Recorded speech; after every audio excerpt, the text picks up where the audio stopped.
ساتھیاؤ، میں اور آپ آج کی اس بزم میں یہ پختہ عزم کر کے اٹھیں کہ آج ہم خود بھی اور اپنی اولاد کو بھی، اپنے دوستوں کو بھی، میرے والد گرامی فرمایا کرتے تھے جس سے دوستی ہو نا اس کی انگلی پکڑ کے دین کی راہ پہ لے آؤ، یہ دوستی کا حق ہے۔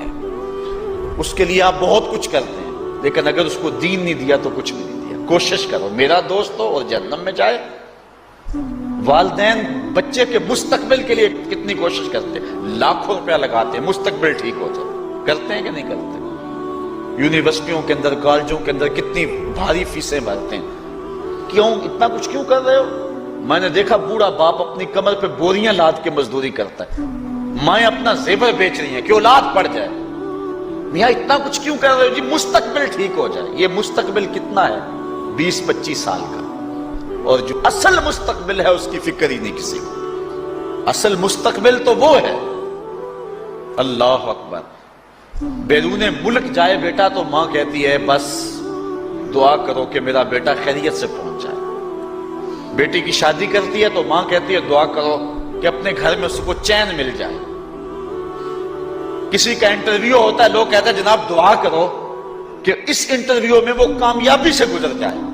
میں کہتا ہوں جب قبر میں اترتا ہے پھر کسی نے آ کر کبھی نہیں کہا کہ دعا کرو مشکل گھڑی آ گئی ہے خیریت سے گزر جائے۔ اصل امتحان تو یہ ہے، اگر اس امتحان سے گزر گیا تو کامیابی اور بامرادی۔ یہ تھوڑا سا مستقبل دنیا کا، اس کے لیے ہم کتنے پیسے لگا دیتے ہیں۔ سب کچھ اولاد کو آتا ہے، ہر شے فر فر پڑھتے اور بولتے ہیں، دعائے قنوت بھی نہیں آتی ہوتی۔ تو ہم اپنی اولاد کے لیے دین کا تحفہ اس کو کبھی نہ چھوڑیں۔ اللہ اکبر، کوشش کریں، محنت کریں۔ حضور نبی رحمت صلی اللہ علیہ وآلہ وسلم نے ان بد عمل واعظین کی بات بھی کی ہے کہ جو لوگوں کو نیکی کا حکم دیتے ہیں اور خود اس پہ عمل نہیں کرتے۔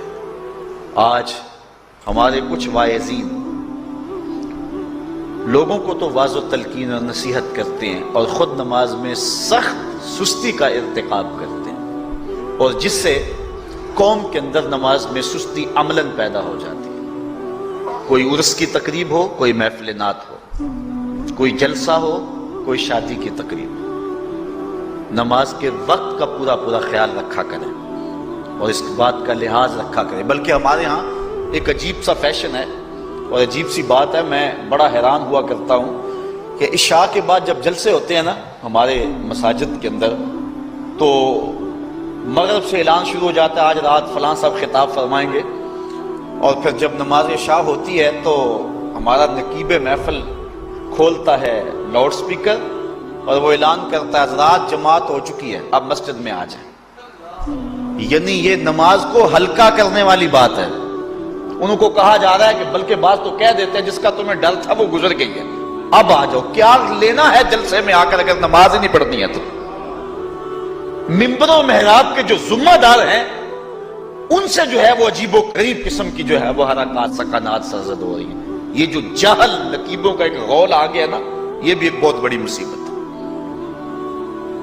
ایک تو بے تحاشا القاب، دوسرا دین کی روح سے ناشنائی۔ وہ کسی نے کہا تھا نا کہ پہلے حضرت غوث پاک ولی بناتے تھے، چور سے کتب بناتے تھے، آج کل ہم بناتے ہیں۔ کہا تم کیسے؟ کہا ہمیں پتا ہوتا ہے یہ چور بیٹھا ہوا ہے، کہتے ہیں غوث زمان اور کتب دوران۔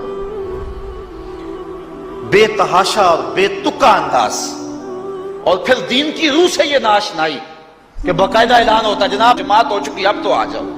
تو کیا کرنا ہے ساری رات جاگ کے اگر عشاء کی نماز ہی نہیں پڑھی تو نماز کو ہلکا کیا گیا ہے۔ اسی طرح جلسہ لمبا ہو رہا ہے اور نماز کا وقت سکڑ رہا ہے۔ ان چیزوں کا التزام کرنا ہے، ہم نے کوشش کرنی ہے۔ اور یہ بھی ایک مصیبت ہے کہ دربار بڑا اونچا ہے اور مسجد کے اندر جانوروں کی بینٹیں پڑی ہوئی ہیں۔ حیثیت تو مسجد کی ہے، دربار کی تو ثانوی حیثیت ہے۔ دربار پہ 3 کروڑ روپیہ لگا ہوا ہے اور مسجد میں چٹائیاں بھی موجود نہیں۔ اپنے بھی خفا مجھ سے ہیں بیگانے بھی ناخوش، کہ زہر حلال کو کبھی کہہ نہ سکا کند، بات وہی کہتا ہوں سمجھتا ہوں جسے حق، نہ ابلہ مسجد ہوں نہ تہذیب کا فرزند۔ بے تحاشا اور بے تکا انداز، اور پھر دین کی روح سے یہ ناشنائی کہ باقاعدہ اعلان ہوتا ہے جناب جماعت ہو چکی اب تو آ جاؤ، تو کیا کرنا ہے ساری رات جاگ کے اگر عشاء کی نماز ہی نہیں پڑھی تو نماز کو ہلکا کیا۔